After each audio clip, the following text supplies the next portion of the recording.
started 1981, and the Jayaraman was a main founder here, and we started here, and it started Mahatma Gandhi Jayanti Din, October 2nd, 1981, and then they thought it was started in Queens, and the people said New York City is the largest city in the world, so this time will come when we'll talk about book, distinguished guests. I will just say a couple of different things about the different issues and make all of us aware what's going on in the world. When we go through this book, we'll know those things. Today, one of the worst things happened in France. They were celebrating their national holiday, and more than 74 people died watching the firework. A truck came, opened up the fire and started to shoot everyone. My experiences during my posting in Pakistan from December 1981 to May 1985. I was a very junior diplomat. I was there as a second secretary consul. Of course, Ambassador Nambia, some years later, served as High Commissioner to Pakistan, and I requested him to write his own book, because certainly that will be more substantive and it would have more to tell. But mine is a junior diplomat's impressions of that period. Just before I read, may I just make a few comments?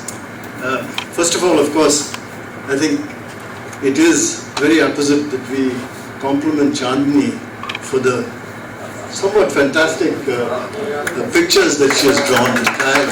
It almost reminds you of a Thurber book where you have these very, very delicate kind of, and also all of them very, very apposite, very, very significant. And in some ways, I'm not very happy that this book also ends in more or less the same kind of sense of an absence of fulfillment in the relationship. I think one must not be disappointed by this book, because I think Prabhu has just started to write. So I think there is much more that we can expect, and I do see that this book is, despite the somewhat the lightness of the title, it's a fairly serious book.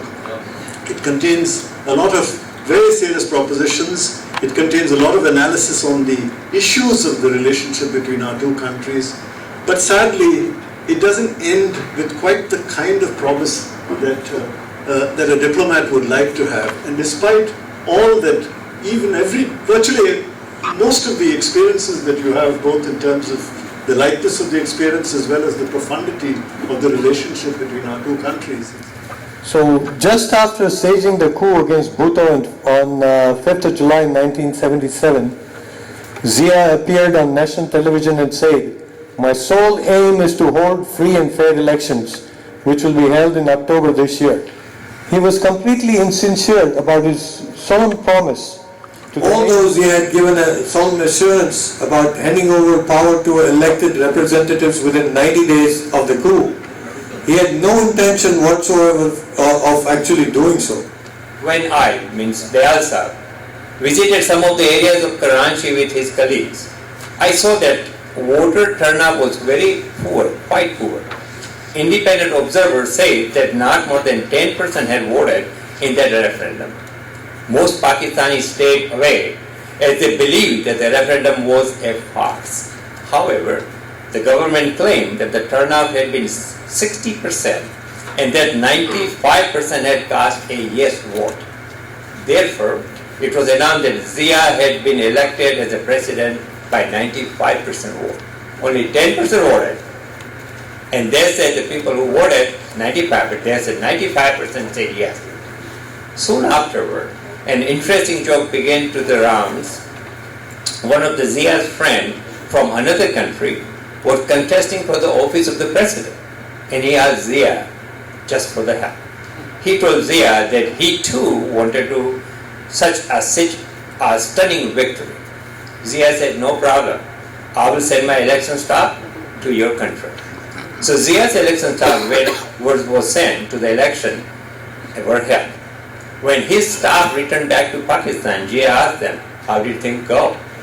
They went, just fine, Mr. President, they replied. Zia asked, 95%? They said, yes, 95%. He asked, my friend won? They replied, how could he win? You won, Mr. President. Only recently, Prime Minister Modi went and visited Nawaz Sharif in his home, and they were seen walking hand in hand on the red carpet before he was whisked to Nawaz Sharif's home. And just as a matter of some disclaimer, you should know that Nawaz Sharif's younger brother, who is Shiraz, the governor, his wife is a client of ours, so we actually represent both sides of the aisle, India and Pakistan. And they're not the only countries that we're involved with, but you know, Ambassador Prabhu Dayal has quoted something, which is on part of the prologue, which he read. How many of you see Big Bang Theory? Any of you familiar with this, one of the top sitcoms, Big Bang Theory? Okay. Well, Sheldon Cooper, the character Sheldon Cooper, has actually made a point of this. A moving finger writes, and having written moves on. So the fact that you're quoting this from our part of the world, this has really come into Hollywood too. So, you know, you really are, you're very timely and very appropriate. Yesterday when I'm reading this, yesterday as I'm reading this, in preparation for today, I get to a part, which is chapter 2, and Ambassador Dayal went to some great length to lay out the venues of Karachi, and he's talking about where our consulate was situated, the kind of environment, you know. So I come across this reference to Sindh Club. I hadn't yet turned the page, and I took out my email. Exactly. So I sent an email to him because he was president of the Sindh Club, right? And incidentally, Sindh Club in Pakistan is pronounced spelled S-I-N-D, the British way, not S-I-N-D-H. Right. It's still very anglicized. So I actually sent him an email inquiring about certain things relative to this, and then I turned the page, and there was listed Hussain as well as his younger brother Hamid, dear friends of ours, and they lost their mother recently. A lot of good and bad, and so this is a very interesting thing. And I think what's beautiful about this book is the anecdotes and the stories that get told. And you know, it's about a teacher. You know, you can hear a lot of history and read a lot of history, but it's those anecdotes and the little stories that make it come alive, that make it stick. I never enjoyed history lessons in school in India because I think that the teachers didn't quite have the flair of teaching it in a way that was so, so much in the storytelling mode. So that's what's I think very beautiful about the book. Thank you so much. An insight into the life and experiences that he had in Pakistan, which is not just historical information. It makes it a very interesting read. So chapter 19. Not only were all telephones bugged, the Pakistani counterintelligence ensured that we were tailed and kept under surveillance at all times. A large number of the diplomats posted in the Pakistan embassy in Delhi were ISI operatives, and therefore the Pakistan authorities presumed, quite wrongly, that the majority of Indian diplomats posted in Pakistan were also agents of RAW. This is why they kept us under a very close watch. To me yesterday, so I tried to write something in Hindi, of course, and this is by way of my concluding remarks. कुछ वर्ष पहले भी आपने मुझे यहाँ बुलाया. You saw the video. कुछ वर्ष पहले भी आपने मुझे यहाँ बुलाया. भाषण के बाद पकवानों से बहुत लुभाया. आलू के समोसे, दाल भरी कचौड़ी, छोले भटूरे, बेसन की पकौड़ी. मिठाइयों का तो जबरदस्त जलवा.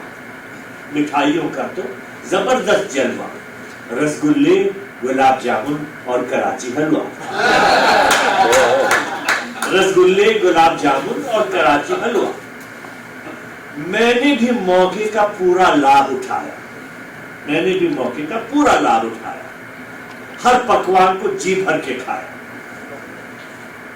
दोबारा तिबारा भर दी अपनी प्लेट, दोबारा तिबारा भर दी अपनी प्लेट, बहुत खाया और तन गया मेरा पेट।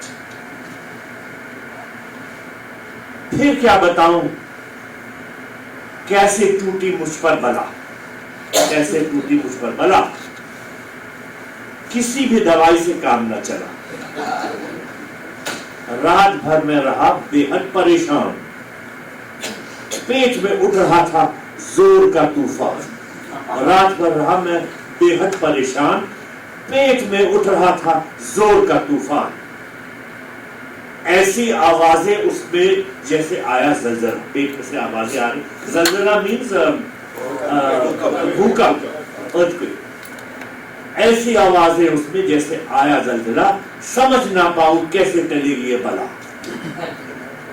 कान पकड़ा ऐसी गलती न करूंगा कभी, पकवान कितने अच्छे हो सभी के सभी।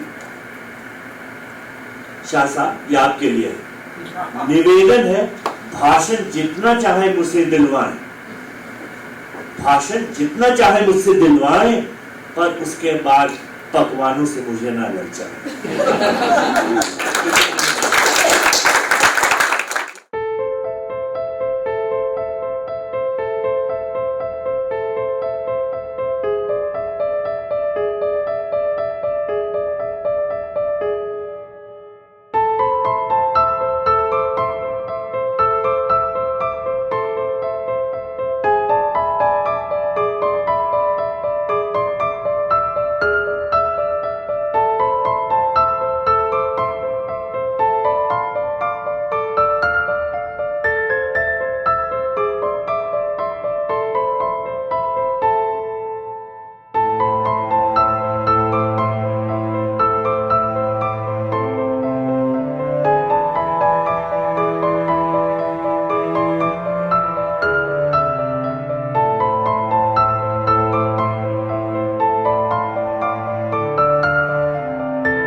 No, it's too late.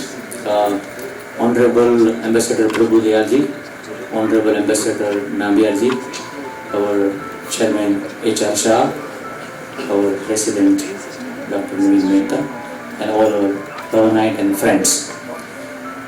On behalf of Bhavan, I would like to thank all of you to come here and spare your valuable time to have book reading and book ceremony for our Prabhu Dayal ji.